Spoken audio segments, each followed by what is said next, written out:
Coucou mes choup-choup, comment allez-vous aujourd'hui? Moi très bien, c'est lundi, il fait beau, il fait chaud, c'est l'été, on crève de chaud, on sue. Un plaisir. On se retrouve pour des petits tests. Je suis en phase petit test. Qu'est-ce que vous voulez que je vous dise? Ça se commente pas, hein. Aujourd'hui, je veux savoir quelle reine de France j'aurais été. Voilà. Non, parce que j'aime beaucoup l'histoire. Voilà. J'aime particulièrement l'histoire des femmes reines ou des femmes dirigeantes. J'avoue, Marie-Antoinette, Cléopâtre, c'est un petit peu mes BFF de cœur, tu vois. Donc, quand j'ai vu qu'il y avait des quiz là-dessus, je me suis dit, mais vas-y, mais fais péder, quoi. Genre, qui est-ce que j'aurais été? Franchement, j'aimerais bien savoir. En plus, bon, là, bon, c'est à prendre avec des pincounettes, hein, parce que c'est des tests, j'en ai pris 3, comme d'habitude. Mais voilà, c'est pas des trucs avérés, tu vois. Mais j'aimerais bien savoir avec quelle femme j'ai eu le plus de connexion, tu vois, à travers l'histoire. Est-ce que mon alter ego, ça serait plus Marie-Antoinette? Est-ce que ce serait Anne de Bretagne? Il y a tellement de femmes famous incroyables qui ont régné ou qui ont contribué au royaume de France ou d'ailleurs, tu vois. Donc du coup, voilà, j'ai eu envie de faire ces tests-là. J'en ai sélectionné, comme je l'ai dit, 3. N'hésitez pas à les faire ou en même temps que moi ou après, comme vous voulez, selon vos possibilités. Et vous me direz en commentaire, comme d'habitude, sur qui vous êtes tombé, et bien sûr, ce que vous pensez de mes résultats à moi, puisque, c'est varié en général. Ah non, mais si, il y a des résultats des fois assez improbables, hein. Du coup, commençons immédiatement avec le premier test. Mais qu'est-ce qu'on attend, enfin, Maurice? Mais rien du tout, bah enfin, dépêche-toi. Je sais pas pourquoi Maurice, Alors, quelle reine de France êtes-vous? Les reines ont marqué de leur empreinte l'histoire de France. Diplomate, guerrière ou frivole, faites le test pour savoir quelle reine de France sommeille en vous. Alors ça c'est sur patrimoine. J'aime mon patrimoine. Donc je suppose que ça va être un peu plus historique sérieux que les deux autres qui sont Buzz, Feed je crois, et OpenAsk ou je sais plus quoi, enfin voilà. Là ça va être à mon avis le plus sérieux des trois, hein. Votre chiffre fétiche c'est 2, 7, 12, 16. Ah c'est marqué en dessous. Moi j'étais en mode, attends, je vais montrer que je connais bien mes chiffres romains. En plus j'ai bien galéré un petit peu sur le 7, tu vois. Alors mon chiffre préféré c'est le 8. Donc compliqué.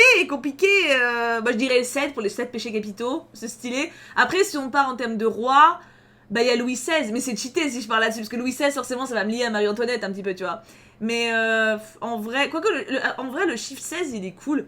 7 moi il m'angoisse un peu. Tu sais, c'est pas 8 j'adore, mais 7 je sais pas, bah ouais le côté 7 péchés capitaux comme je vous dis, ou même les 7 péchés de je sais pas quoi, ou il y a toujours des catastrophes avec le 7. Je vais pas dire sur le 16. Et ça va peut-être me rapprocher de Marie-Antoinette. Mais en vrai, je pense 16 et 12 c'est les deux chiffres que je trouve les plus jolis. C'est stylé d'avoir 16 ans, j'avais adoré avoir 16 ans. Votre palais princier, c'est plutôt la forteresse royale de Chinon. T'es jamais allé. Le château de Senonceau. Ah, Senonceau, bien sûr. J'y suis déjà allée, je crois. Je suis pas sûre en le voyant comme ça. Ça me dit quelque chose. Le hameau de la Reine, la cité royale des Loches. De Loches. Le hameau de la Reine. En vrai, c'est tellement plus mon truc. Enfin, c'est pas un hameau, hein. Enfin, ou alors c'est un hameau à elle toute seule. Genre, c'est une grande baraque et c'est trop stylé. C'est ça que je préfère. Soirée télé, vous choisissez. Oh, la Reine Margot. Oh, la Reine Margot. Alors, bon, alors, Jeanne d'Arc, jamais vue. Marie-Antoinette, je crois pas l'avoir déjà vue, mais j'ai vu plusieurs extraits. La Reine Margot que j'ai vue, que j'adore. Et les Borgia, jamais regardé. Mais après, alors, j'en ai vu qu'un des 4, mais j'ai déjà vu plusieurs fois les bandes annonces et des extraits des 3 autres. Donc, je suis pas totalement en mode dans l'inconnu. La Reine Margot de très loin, j'adore ce film. Votre prince charmant s'appelle Henri, Charles, Louis, pourquoi choisir? Pourquoi choisir, voyons, je vais t'appeler 3. Alors du coup forcément les 3 noms sont familiers, puisque bah Henri ça me fait penser à Henri VIII, ou même à Henri de prince en français, hein, mais Charles pareil, et Louis pareil, c'est les 3 noms qui revenaient le plus quoi. J'aime beaucoup Henri. Le nom Henri me plaît beaucoup, mais après les 3 sont cool, donc je dirais que spontanément comme ça je préfère Henri.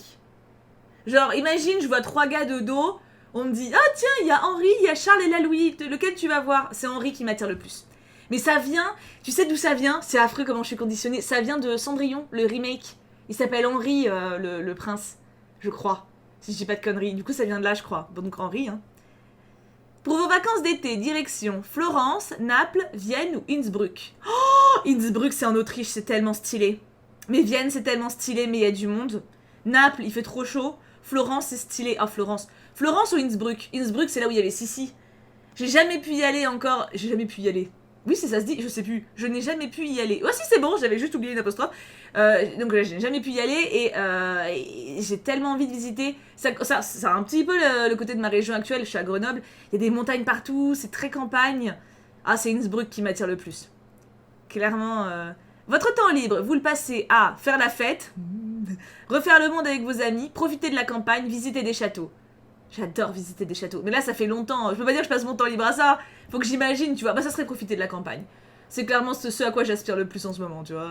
Votre destination week-end entre amis, c'est Anjou, Touraine, Île-de-France, Bretagne. Oh, Bretagne. Ah, Bretagne. Ah bah oui, Bretagne en force. Je suis pas allée depuis des années, mais c'était très très sympa. Puis Île-de-France, plutôt crevé. Hein. Alors. Ah non, ça va. Je dois défiler vers le bas. Oh, je suis Anne de Bretagne. Bah tiens, j'en parlais tout à l'heure. Je la connais pas très bien, mais je sais qu'elle est incroyable. Elle s'est mariée avec 2 rois, quand même. Hein. Et c'est la mère de Richard Cœur de Lion, si je dis pas de bêtises. Vous êtes une femme de poigne. Vous vous engagez au quotidien pour défendre votre famille autant que votre carrière. Par ailleurs, la beauté de votre environnement vous tient également à cœur.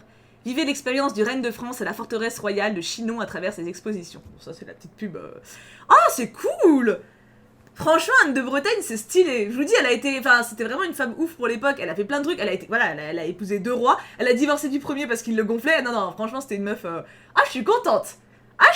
Franchement, en plus, je la connais, donc... I am happy. Deuxième test. Alors là, on passe sur BuzzFeed. Donc, il y aura pas trop de forteresses de conseillers, à mon avis. Hein. Tout le monde a une reine célèbre dans l'histoire qui lui correspond. Voici la vôtre. Choisissez un château où habiter. Ah, oh là, il y a du choix. Alors, visuellement... Oh, celui-là, il envoie du lourd, quand même. Hein. Oh, celui-là... Celui-là, il me plaît bien. Oh, celui-là, il fait très Écosse. Mais lui, il y a la flotte à côté. Il fait un peu penser au château d'Eric dans La Petite Sirène. Celui-là, hein, on va pas dire celui-là. Hein. Choisissez un ou une épouse. Ah, oula. Ah, pas évident. Alors, pas Cusco, hein, même si à la fin, il est très mignon et marrant. Mais non, il faut trop l'éduquer, c'est chiant. Elsa pourrait être intéressante, mais je pense qu'elle a trop de doutes en elle, elle est chiante. Triton, ça va, hein, bon, voilà. Frédéric, c'est le papa de réponse, si je dis pas de bêtises, il me fait pas rêver. Ça serait entre Kida ou Elinor. Je pense que Kida, on se marre pas mal, et elle est très responsable, mais elle est encore trop... elle est trop tête brûlée, tu vois. Trop à vouloir casser des bouches. Elinor, j'aime bien. Elinor, parce qu'elle a du caractère, elle en impose. Genre, quand elle rentre dans la salle, là, qu'il y a tous les gars qui arrêtent de parler, j'adore ça. Donc, ouais, Elinor. Franchement, puis elle déchire, en fait. C'est une super femme. Choisissez un animal de compagnie. Un dragon, un cheval, un chien, un faucon, un chat, un singe. Un chien ou un cheval? Un chien. Je vais garder mon envie IRL pour le test. Hein. Choisissez un ou une meilleure amie pour la vie. Ah, le fou du roi, le bourreau. Ça, c'est intéressant. Un Welsh Corgi, alors j'adore les chiens, mais avoir un chien comme meilleur ami, c'est quand même un peu triste. Un chevalier, une femme de chambre, un forgeron. Alors, je suis pas censée coucher avec, du coup. Non, parce que c'est censé être mon meilleur ami pour la vie, ça veut pas dire mon plan cul, tu vois. Donc je vais pas prendre forgeron ou chevalier, je trouve ça très sexy. Ça va me casser le délire, tu vois, si j'ai envie de copuler avec mon meilleur ami, quoi. Ça fout la merde dans une relation. Bah oui, c'est... Le fou du roi, il y a des chances qui me gonflent. Le bourreau, ça peut être intéressant, mais il risque d'être un peu trop sombre. Je dirais la femme de chambre. En vrai, c'est cliché, mais la meuf, elle est tout le temps avec toi, hein, donc c'est normal que tu deviennes meilleur pote, quoi. Puis c'est plus sain, et au moins tu peux lui faire confiance. Femme de chambre, tant qu'à faire. Puis entre meufs, il y a quand même, tu vois, il y aurait des trucs que tu peux pas dire aussi facilement avec un mec. Choisissez un élément de votre banquet royal. De la bière, navré, non, je bois pas de bière, il y a des bulles, c'est mort. Du faisan, pardon, comment je parle aujourd'hui? Du faisan, du ragoût, du jambon, du pain et du fromage, un gâteau. Alors moi ça va être du salé, même si le gâteau c'est bon, mais je vais privilégier le salé. Pain fromage, ça reste un classique, du jambon c'est très bon. Oh le jambon au ragoût. C'est quoi, c'est à chaque banquet? Non, un élément. Oh du jambon. C'est bon le jambon, ça plaît à tout le monde, le jambon ça met tout le monde d'accord, hein. Sauf les végétariens bien sûr, évidemment, mais du jambon, ouais franchement le jambon c'est bon. Ça passe avec tout en plus, tu sais, ça passe facile. Les sujets de votre majesté vous décriraient comme quelqu'un de... Juste, intelligent, puissant, patient, audacieux, facile à vivre. Je dirais juste. Intelligente, je pense vraiment pas être assez cultivée pour avoir cette étiquette-là. Puissante. Oh bah c'est pas négatif, hein, moi ça me dérange pas, mais je suis pas sûre. Bah là actuellement, tu vois, c'est pas... Non. Patiente, pas du tout. Audacieuse. Peut-être. Facile à vivre, pas des masses. Je pense que je serais casse-couille en reine, tu vois. Juste. Je pense que je serais juste. Franchement, ça me colle bien. Choisissez votre signe. Ah, bah je suis lion, hein, je garde le mien. Je suis Cléopâtre. Oh. Et vous noterez qu'à chaque fois j'ai des meufs, enfin à chaque fois les 2 fois, j'ai eu des meufs qui se tapent des rois prestige et qui dirigent bien quand même. Hein. Donc il y a le côté Sanswell, mais il y a le côté aussi me casse pas les... Hein. Ah non, mais j'aime bien cette dualité-là. Hein. Vous avez Cléopâtre, reine d'Égypte. Tout comme Cléopâtre, vous êtes une amoureuse, pas une guerrière. Vous avez le cœur sur la main et vous êtes disposée à courir de gros risques pour ceux que vous aimez. Mais vous êtes aussi très astucieuse et savez comment utiliser votre intelligence à bon escient. Personne ne devrait vous sous-estimer. Alors par contre, une amoureuse, pas une guerrière, c'est quand même très réducteur. Cléopâtre, elle s'est battue aussi, tu vois, enfin... Et justement, elle a surusé effectivement pour pas avoir de guerre avec Rome, mais elle avait une armée aussi quand même, hein, elle était pas non plus... Mais ça me va, ça me va très bien. Et effectivement, dans la vie quotidienne, au lieu d'aller au fight avec quelqu'un, je préfère utiliser ou mon charme, ou plutôt, on va dire, ma façon de parler, tu vois, je préfère... ruser plutôt que de me battre, tu vois. Donc ça me correspond très bien aussi, mais dis donc, mais les quiz, est-ce qu'on aurait un perfect? Est-ce que les 3 quiz d'aujourd'hui seraient très bien? Oh, cela ne se peut. Et alors, le dernier sur Open Ask, on ne le présente plus Open Ask, on connaît, hein. À quelle reine ressemblez-vous? Sissi l'impératrice, Marie-Antoinette, Cléopâtre reine d'Égypte. Si vous portiez la couronne, à quelle souveraine pourriez-vous bien ressembler? Allons-y, testons. Vous avez tendance à penser qu'on ne choisit pas son destin, on le subit, pas du tout. Qu'on peut influencer quelque peu sur son destin, mais que nous ne contrôlons pas tout, loin de là. Qu'en dépit des drames et des imprévus, on reste maître de son destin. Ouais, moi, totalement. Comme dirait le papé, il y a que les bons Ariane qui croient au destin. C'est dans Jean de Fleurette. Faut regarder Jean de Fleurette, c'est un très bon film. Mais non, autant que... Enfin, je crois vraiment pas que les choses soient décidées à l'avance pour nous. Je pense qu'on est chacun libre des choix, en fait. Il y a des choses qui nous tombent sur la gueule, mais c'est nous qui décidons comment on réagit par rapport à ça. Je crois pas au destin, pour le coup. Dans votre foyer, il y a des enfants. Alors, non, il n'y a pas d'enfants ou c'est pour bientôt? Bah, je sais pas. Ce serait l'un ou l'autre. Je sais pas si c'est pour bientôt, en vrai. On en parle, tu vois, mais c'est pas fait, donc... Non, il n'y a pas d'enfants. Restons prosaïques. Le plus bel âge de la vie, selon vous? L'enfance, l'adolescence, l'âge adulte. J'aime bien Open Ask parce qu'il pose toujours des questions qui font réfléchir. Je dirais l'âge adulte. Je sais pas si c'est bien ou pas. Je trouve que en fait l'enfance, ça peut être génial pour plein de choses. Genre tu découvres des choses, tu t'émerveilles, t'as des souvenirs vraiment innocents. Mais en vrai, c'est notre nostalgie qui nous fait voir ça. Parce que en vrai, quand t'es gosse, tu souffres tout autant, voire plus, parce que tu découvres les choses. C'est juste qu'avec ta perception d'adulte, t'as l'impression que c'était rien. Mais rappelle-toi quand t'es gamin et que genre ta meilleure amie, alors ça fait 2 jours que vous connaissez, elle te laisse tomber comme une merde pour devenir meilleure amie avec la voisine de classe, tu vois, ça te fait vraiment mal au cœur. Je me rappelle, j'ai pleuré moi dans les cours de récré des fois parce que je m'étais disputée pour des conneries, tu vois. Et pour des adultes c'est rien, mais pour des enfants c'est lourd. Et en plus quand t'es enfant, on te traite comme des enfants, c'est-à-dire que souvent on t'infantilise et on te considère comme...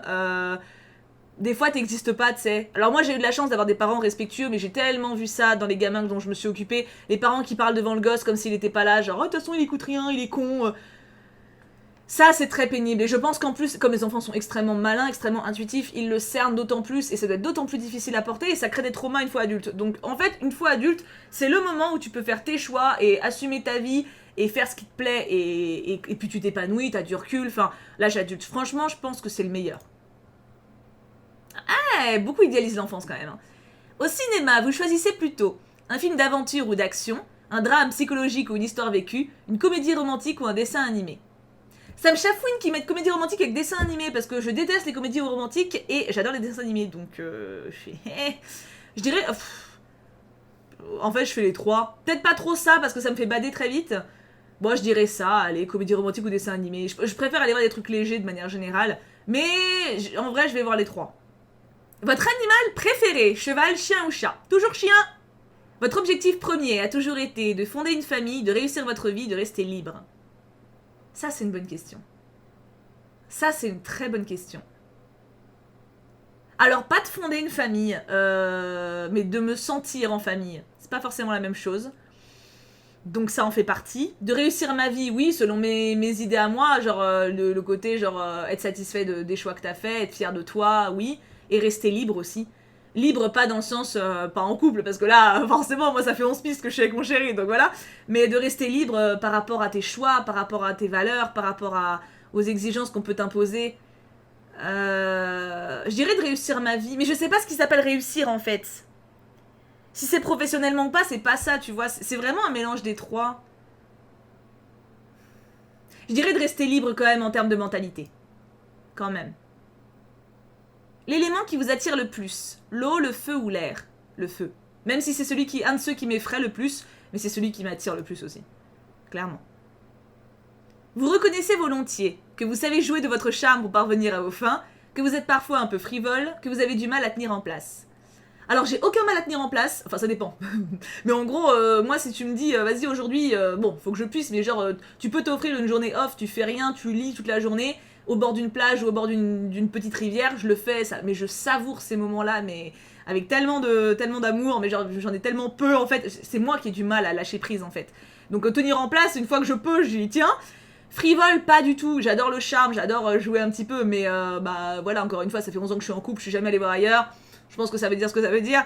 Que vous savez jouer de votre charme, ouais, clairement. Je suis une grosse charmeuse, ouais, j'adore. Déjà, j'adore, encore un truc que j'adore, mais genre les petits regards comme ça et tout ça. Et même de manière générale, tu vois, genre bon, tu veux quelque chose, tu vois, oh, ce serait possible, voilà. Ouais, on connaît, hein, on aurait tort de s'en priver, donc je joue de mon charme, clairement, je l'avoue avec plaisir. Alors, qui je suis? Attention, Cléopâtre. Vous avez vu, j'ai changé de nom de famille. Non, parce que j'ai compris que je ne pourrais pas, voilà. Je serai Cléopâtre. Donc deux me disent que je suis Cléopâtre. Marilyn Thibault est Cléopâtre 7, moins 69, moins 30, reine d'Égypte, connue pour ses relations avec Jules César et Marc-Antoine. Femme la plus célèbre de toute l'Antiquité, et pas seulement pour son nez, Cléopâtre est un personnage de légende. À son image, Marilyn est une femme de caractère, séductrice, voire femme fatale à la voix ensorcelante. Ah bah ça, je vous ensorcelle, hein, de jour en jour. Hein. Flamboyante et ambitieuse, à l'esprit brillant et cultivé.